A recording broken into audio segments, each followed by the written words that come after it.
we're running out of time, so this lady's been having a hand up for a long time. Okay. As far as I know, you are the only serving MP to question the official narrative of 9/11. Why do you think the only serving MP to challenge the official narrative of 9/11? Why do you think politicians and the media are so silent about it? Well, you've opened up another huge subject.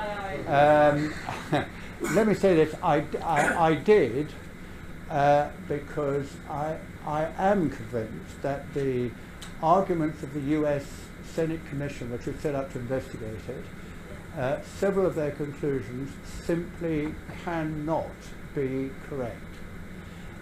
For one thing, just to take the most obvious example, the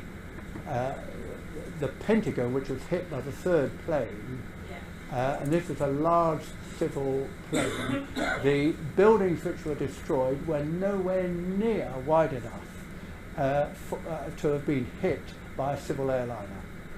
And now, I don't know what it was, whether it was a rocket fired at it, but it cannot have been that third plane. There's an awful lot unexplained, but I got punished for this because everyone thinks that I'm ultra conspiratorial, which I would totally deny. It's just that sometimes conspiracies do happen, and I think there was some degree of conspiracy here, and I could reel off a dozen issues on this which I think have never been explained.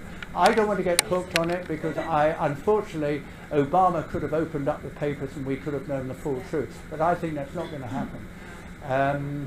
But I think it is important for politicians to speak the truth. And I'm afraid with Bush and particularly Rumsfeld and Cheney, I think if you're talking about an evil trio, I think they would probably fit the bill.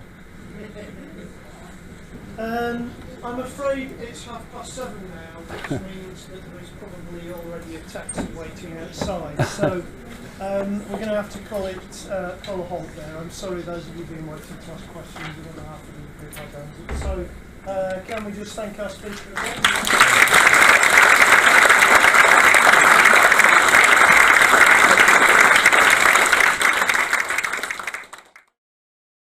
It was a 580-page avoidance of any serious explanation. If you look at it, and of course I have, only the first chapter goes into looking at what actually happened at 9/11 and leading up to it. All the rest, which is far and away the great majority of the report, is not actually about 9/11 as such at all, but it is about the kind of alternative arrangements or preparations that America needs to make in future to avoid it happening again. And indeed, there is one statement it makes which I think sums up the whole report.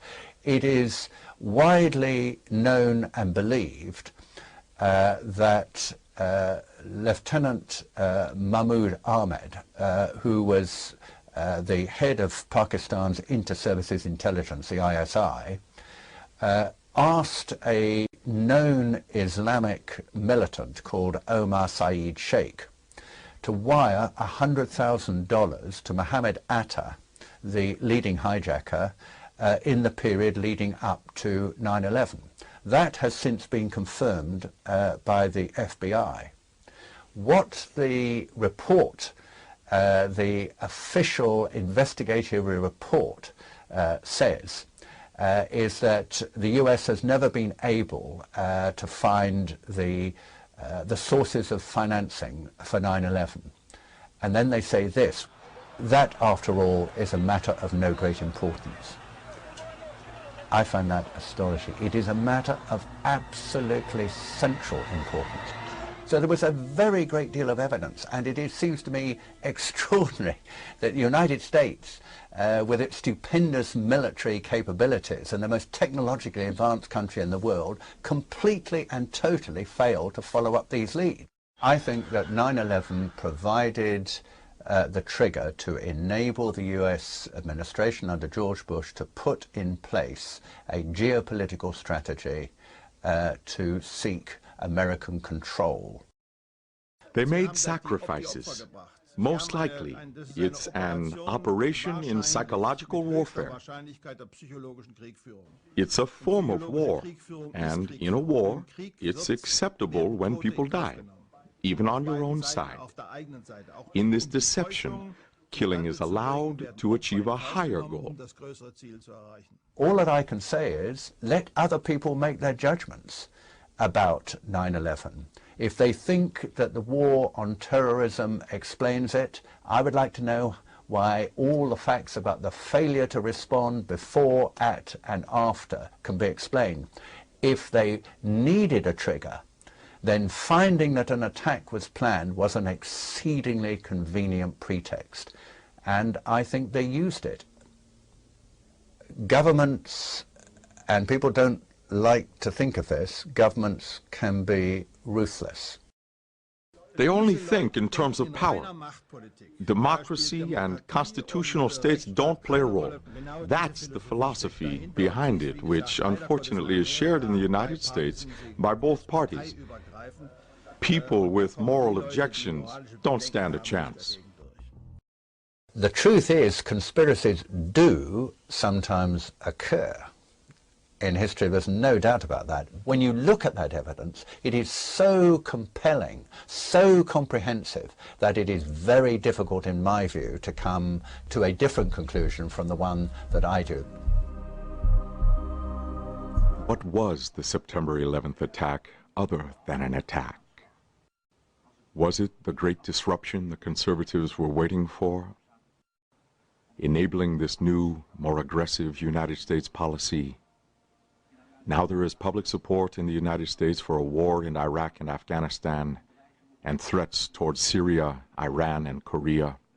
A cynical politician might say, every disadvantage has an advantage.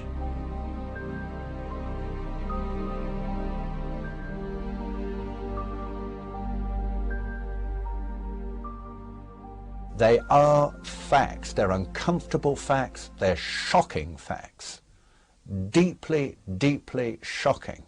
But you have to face up to them because they have actually happened. And they demand an explanation which is the most cogent, the most compelling, the most plausible to fit those facts.